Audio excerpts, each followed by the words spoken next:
This is the tale of a particular lens, a vintage lens, I know.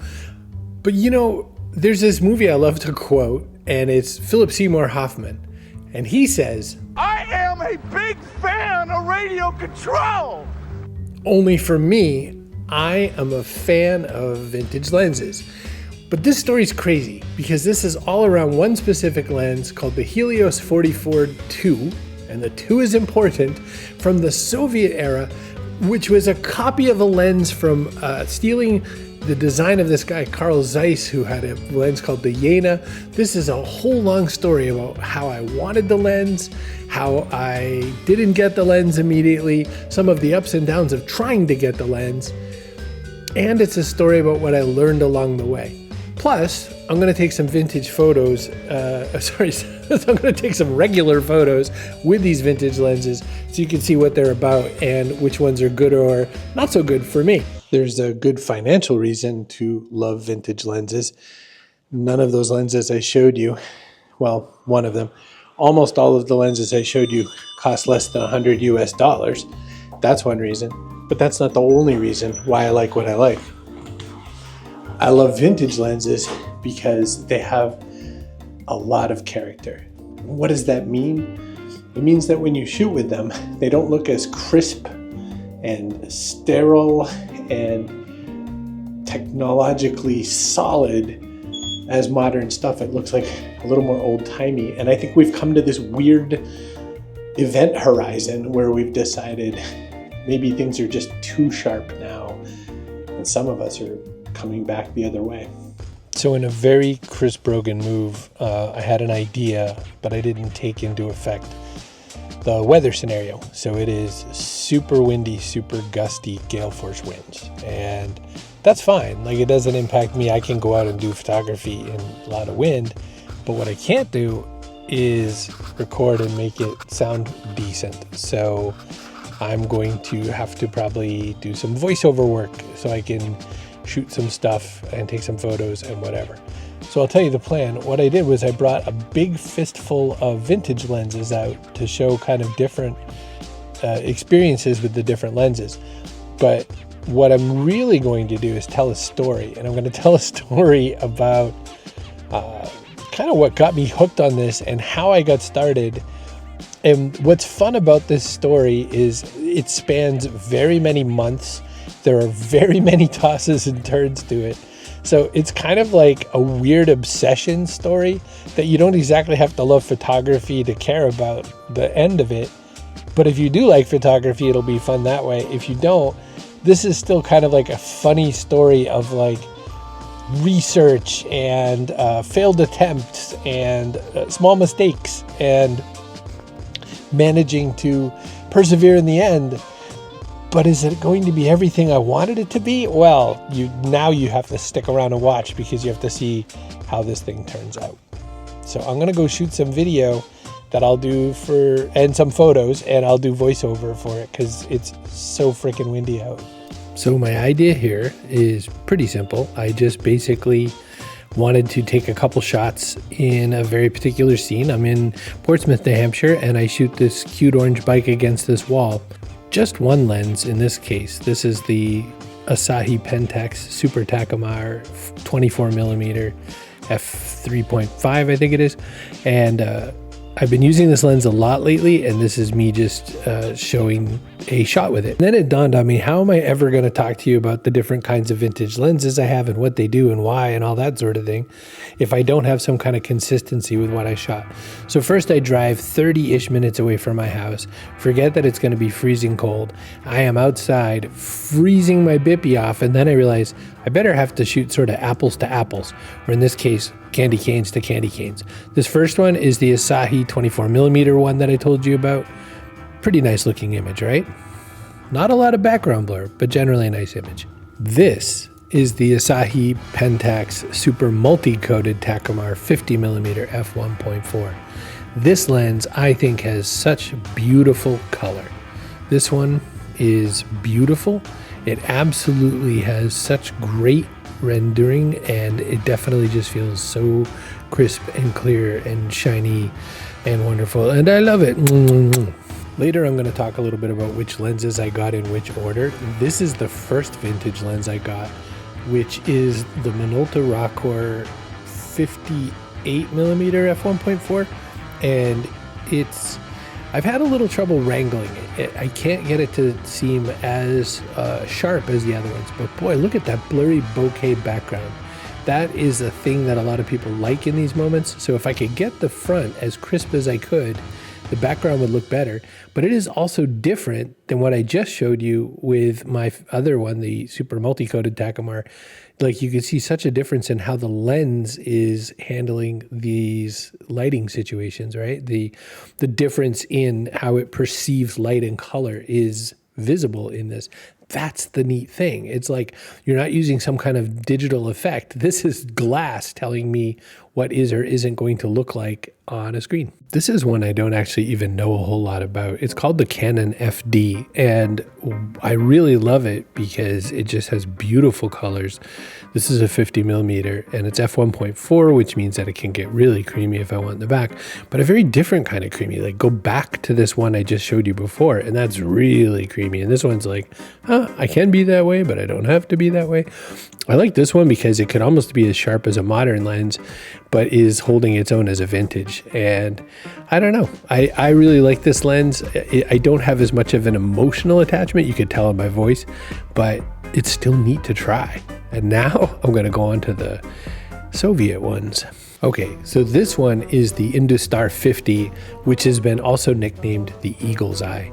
This is a Soviet-era lens. It was based on Carl Zeiss's Tessar 4 elements lens. Again, the Russians were just like wholesale copying German guy Carl Zeiss. And this lens is tiny, and there's something like how you use this lens that kind of really bugs me. So it's never going to be one of my favorites, but it's like so small. When you you have to put it in an adapter to use it though, and it makes it come back to being pretty big, but it's like looks like the size of a bottle cap on your Coke. It's an interesting lens. I bought this purely from the emotion that it came from the KMZ factory or foundry, which was the same place as where the Helios 44 is. And speaking of that, so this is the one. This is what started this all. This is me going, oh man, I hear so much about vintage lenses, and I've heard so much about this lens, and it's the lens on the new Batman movie, the one with Robert Pattinson. The whole scene where Batman and Penguin are in that car chase, and he's got that loud roaring machine. This is the lens that they put on a camera and blah, blah, blah. And I kind of think it's meh. Like, it's fine, it's okay, but it's not as crisp and sharp as some of my other ones. It doesn't seem to have as much color as some of my other ones. The F2 has kind of not bad bokeh, but it's not the most amazing. But like, this is why it's kind of interesting to me. It's interesting that I went all into this and chased this thing down, and it's a many months journey just to find that it's like, okay, but not amazing. But there it is. This is kind of the meat of the story.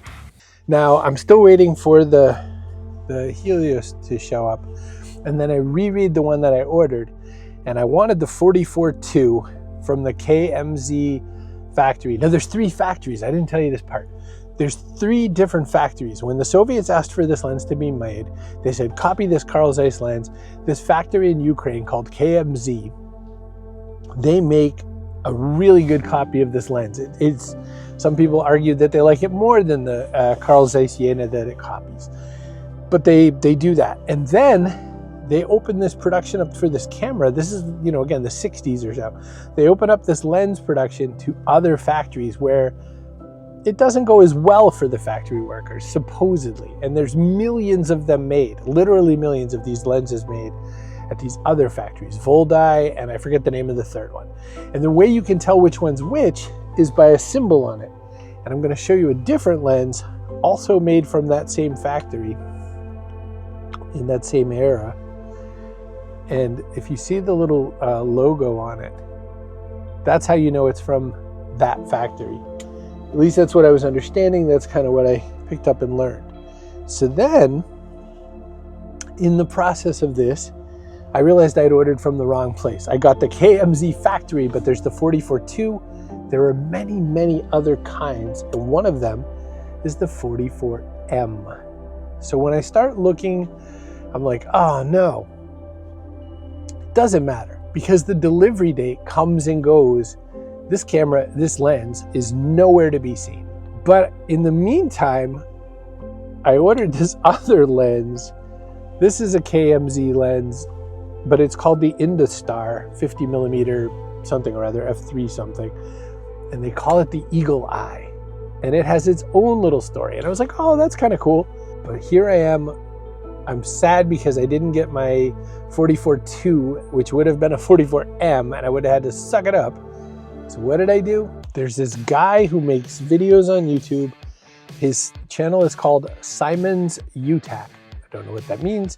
He's just a guy who reviews a real lot of vintage lenses, and he's how I learned everything I did about the Helios 44-2.